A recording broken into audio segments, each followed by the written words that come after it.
Hi friends, welcome back to my channel. ಹೇಗಿದ್ರೆ ಎಲ್ಲರೂ hope ಎಲ್ಲರೂ ಚೆನ್ನಾಗಿದ್ದೀರಾ ಅಂತ ಭಾವಿಸ್ತಾ ಇವತ್ತಿನ ವಿಡಿಯೋನ ಸ್ಟಾರ್ಟ್ ಮಾಡೋಣ. ಸೊ ರಾಜ್ಯದಲ್ಲಿ ಮತ್ತೆ ಅಂಗನವಾಡಿ ನೌಕರರು ಜೊತೆಗೆ ಆಶಾ ಕಾರ್ಯಕರ್ತೆಯರು ಸದ್ಯದಲ್ಲಿ ಈಗ ಧರಣಿ ಮಾಡ್ತಿದ್ದಾರೆ ಅಂತಾನೆ ಹೇಳ್ಬೋದು. ಯಾತಕ್ಕಾಗಿ ಅಂದ್ರೆ ಗೌರವಧನ ಹೆಚ್ಚಳ ಹಾಗೆ ಇವರಿಗೆ ಕೊಡ್ತಾಕಿರುವಂತಹ ಈಗಿನ ಸಂದರ್ಭದಲ್ಲಿ ಆಶಾ ಕಾರ್ಯಕರ್ತೆಯರು ನಿರ್ವಹಿಸುವಂತಹ ಕಾರ್ಯಕ್ಕೆ ಇನ್ಸೆಂಟಿವ್ ರೂಪದಲ್ಲಿ ಏನ್ ಹಣವನ್ನು ಕೊಡಲಾಗುತ್ತೆ. ಸತತವಾಗಿ 4 ತಿಂಗಳಿಂದನೂ ಕೂಡ ಇನ್ಸೆಂಟಿವ್ ಕೊಟ್ಟಿಲ್ಲ ಆಶಾ ಕಾರ್ಯಕರ್ತೆಯರಿಗೆ ಅನ್ನೋ ಒಂದು ಆರೋಪ ಕೇಳಿ ಬರ್ತಾ ಇದೆ ಸರ್ಕಾರದ ವಿರುದ್ಧ ಅಂತಾನೆ ಹೇಳ್ಬೋದು.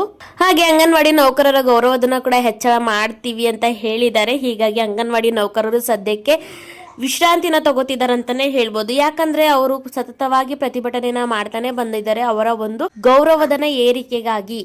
ಸೊ ಅಂಗನವಾಡಿ ಕಾರ್ಯಕರ್ತರಾಗಿರ್ಬೋದು, ಬಿಸಿ ಊಟ ಕಾರ್ಮಿಕರಾಗಿರ್ಬೋದು, ಜೊತೆಗೆ ಆಶಾ ಕಾರ್ಯಕರ್ತರಾಗಿರ್ಬೋದು, ಇವರ ಪ್ರತಿಯೊಂದು ಬೇಡಿಕೆಗೂ ಪ್ರತಿಯೊಂದು ಅನುಕೂಲಕ್ಕೂ ಹಕ್ಕಿಗೂ ಕೂಡ ಇವರು ಹೋರಾಟವನ್ನು ನಡೆಸಲೇಬೇಕಾಗುತ್ತೆ. ಯಾಕಂದ್ರೆ ಇವರು ಹೋರಾಟ ಮಾಡಿನೇ ಪ್ರತಿಯೊಂದು ಹಕ್ಕು ಪ್ರತಿಯೊಂದು ಬೇಡಿಕೆಯನ್ನ ಈಡೇರಿಸಿಕೊಂಡಿದ್ದಾರೆ ಅಂತಾನೆ ಹೇಳ್ಬೋದು. ಹೀಗೆ ಬಳ್ಳಾರಿಯಲ್ಲಿ ಆಶಾ ಕಾರ್ಯಕರ್ತರ ಪ್ರತಿಭಟನೆ ಅತಿ ದೊಡ್ಡ ಮಟ್ಟದಲ್ಲೇ ನಡೀತಾ ಇದೆ ಅಂತಾನೆ ಹೇಳ್ಬಹುದು. ಅವರಿಗೆ 4 ರಿಂದ 6 ತಿಂಗಳಿಂದನೂ ಕೂಡ ಇನ್ಸೆಂಟಿವ್ ಕೊಟ್ಟಿಲ್ಲ ಸರ್ಕಾರ. ಹಾಗೆ ಜೊತೆಗೆ ಸಾಕಷ್ಟು ಕಷ್ಟ ಆಗ್ತಿದೆ ಅವರ ಜೀವನವನ್ನು ನಡೆಸಕ್ಕೆ. ಆದಷ್ಟು ಬೇಗ ಏನು ಇನ್ಸೆಂಟಿವ್ ರೂಪದಲ್ಲಿ ಅವರಿಗೆ ಹಣವನ್ನು ಕೊಡಲಾಗುತ್ತೆ ಆದಷ್ಟು ಬೇಗ ರಾಜ್ಯ ಸರ್ಕಾರ ರಿಲೀಸ್ ಮಾಡಬೇಕು ಅಂತ ಅವರು ಕೇಳ್ಕೊತಾ ಇದ್ದಾರೆ.